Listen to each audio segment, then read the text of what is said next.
Nick, connect this is our third time doing an interview. I interviewed you before you IPO'd, after you IPO'd, and now when you guys are figuring things out. It's fantastic to watch. I've enjoyed the journey of GoPro. Oh, thanks. I'd like to think we've got things figured out. We're just in progress. So do you know this is the 50th anniversary of CES? I do now. That you do know. They haven't really advertised it. How many shows have you been at? I think that GoPro's been coming to CES, don't quote me, but roughly the 2008 timeframe. So for a couple of years before anybody here really knew who GoPro was, we were at a little 10 by 10 booth somewhere downstairs. You would have been in this type of exhibit hall now. This is where they put all the small startups. Yeah, I was walking through here to get here, and it's been a while since I've walked through the startup booths. Sure. And it gives you an appreciation for how hard it is to break through and how lucky companies like GoPro are to have become as globally known. And so just to all the entrepreneurs out there who are here or not even here yet, they're at home working on their ideas, stick with it because one day you can make it here. I have to know, when you're walking through these halls and you see a blatant copy of a GoPro product, how does that make you feel? Well, it used to breed paranoia in the early days, but what we've learned over the years is that it's not enough just to build a product. You have to build a great product, and you also have to build a brand that becomes widely known, and you have to build a great team and a great company to deliver that product year after year and exceed customer expectation. So just putting a product on a shelf is not enough. You have to build a company and a brand like GoPro to compete with GoPro. So in one sense, I feel fortunate to have been a part of a company that has created a category that others would copy. And I feel fortunate to have created a brand that's very difficult to compete with. Well, great. I understand your schedule here at CES is packed with media interviews. And you must know what we're all going to talk about. Your stock was down 52% year over year last year. You had to recall your drone. The sales your sales for holiday quarter, analysts are saying were not very good. What do you hope to accomplish by doing all these media interviews when we're going to ask the same thing? Well, first and foremost, spend time with you. And I appreciate that. Thanks. Yeah, we always have a good time. But no, it's important that we share with the world what it is that our vision is for GoPro, and most importantly, what it is that we're building for consumers, for our customers. And that is, in simplest terms, a simple storytelling solution whereby people can document experiences with a GoPro and then quickly edit that content on their smartphone, share that story, and move on with their lives. It's that simple. And we've achieved that with Hero 5 and with our Quick app. We've made it very easy, a Hero 5 with voice control and the usability improvements that we've made. It is the easiest way to self-capture any experience that you're interested in. And then when you plug your GoPro into charge, it automatically offloads your photos and videos to the cloud, to a GoPro Plus account. And then later that day or that week, when you next think about that content and you want to share it, you can just launch the GoPro Quick app on your phone, access that content, and make a quick edit in a couple of minutes and share it, and importantly, move on with your life. And the important thing is that we didn't ask you to ever touch your SD card. We didn't ever ask you to sit down at a computer. We've woven GoPro into your life flow so that really using a GoPro is a bit like using an extension of your smartphone, where you could just pop the lens out of your smartphone, film yourself with it, all the footage ends up on your phone for you to make an edit, and it's that easy. I get that the product's great. I do love the GoPro 5. I've used it a lot. I've used it for filming things for work. I've taken it into GM factories and filmed these robots with just the Hero 5. And the product is great, but the stock price is not. So what do you say to your investors and board members your stockholders? What do you say to them? What are we going to do soon? Well, we're going to start to execute better. People ask me, do I get upset with Wall Street? Do I get upset with the media? Do I get upset with the investment community? Is GoPro poorly portrayed? And the answer is no. I mean, we misexecuted last year. We have phenomenal products. They're Hero 5 Black, Hero 5 Session, Karma, Karma Grip, our handheld stabilizer, our software. Every touch point of GoPro is the best it's ever been. But it's not enough, as I said, to just put out great products. Right. You also have to build a great business that executes. And we're guilty of building phenomenal consumer experiences, but our execution in bringing them to market in a timely manner, on time, and then ramping production to have enough inventory to meet consumer demand during the important holiday season. We failed to do that.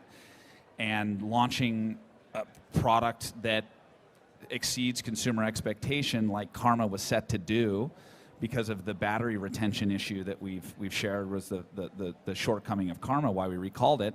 We failed to launch Karma properly. And so there's a number of executional missteps that the market's regard for GoPro and the media's regard for GoPro is accurate. We need to do a better job. We built what we believe is the perfect flying and handheld wearable stabilization system for GoPro owners, which is Karma. We didn't seek out to build the most technically advanced drone for people that just want to fly drones.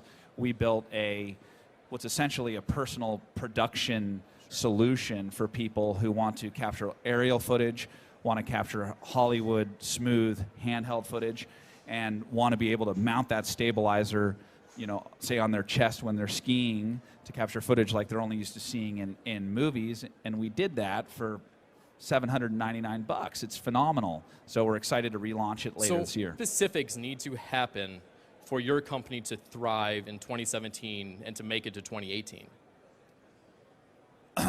To make it to... Yeah, you like that? I threw that in there. That's dramatic. Uh-huh. No, GoPro is a sound company, and we're going to be around for a while. But it's what I said before. We just need to execute.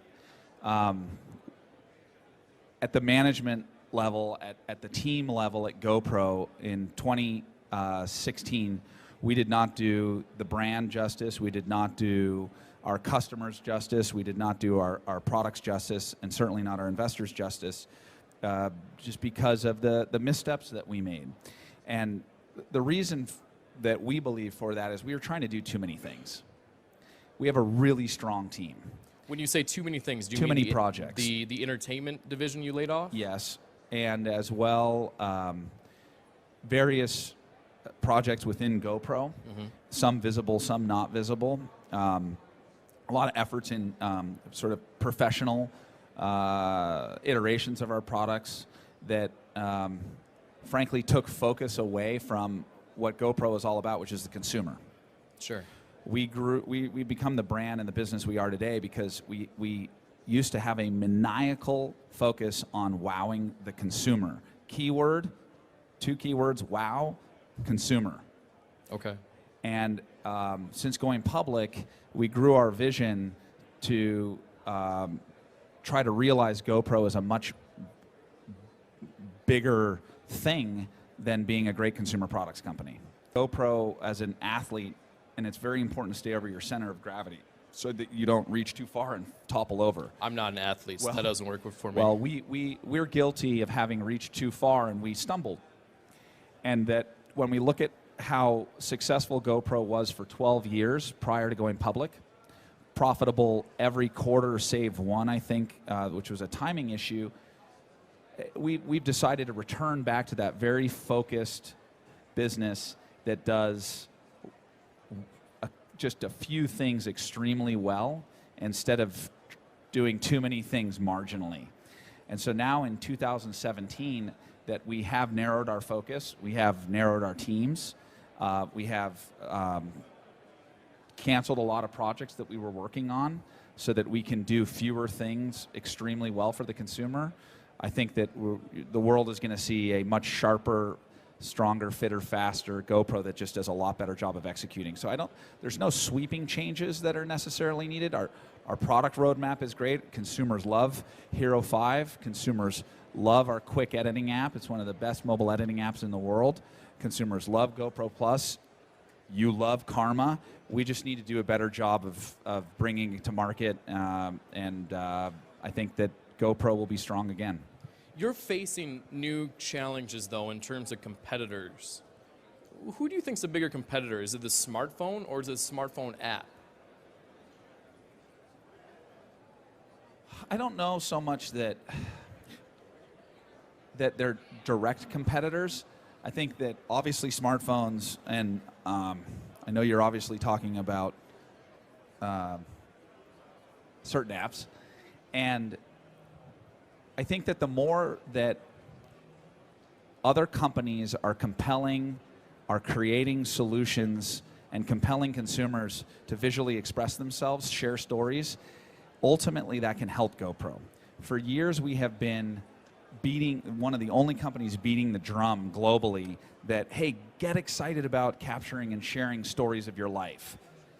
And that's a very expensive and laborious thing to do on your own. So if we can have other companies, be it smartphone or app developers, other leading global brands, getting consumers excited about capturing and sharing their lives as compelling short stories, that actually can help turn more consumers onto their creativity.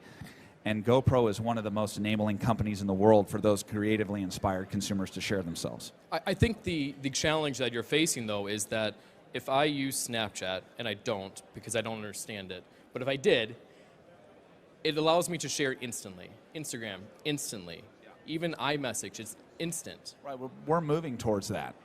And so remember, we see GoPro increasingly as an incredibly enabling accessory to a smartphone.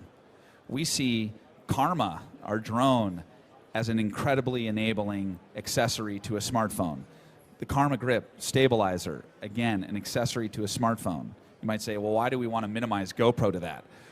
Well, because being an accessory to the computing device that is in every consumer's pocket is A-okay with us, because all of our consumers can be creative on the go with a GoPro if their GoPro automatically offloads from the camera, from the GoPro itself to the smartphone, which is something that's going to be coming later this year. And then the Quick app automatically edits that for you, and you could decide you want to review it, or if you believe that the Quick app is good enough at making great edits for you, you could just let it automatically go on and share for you.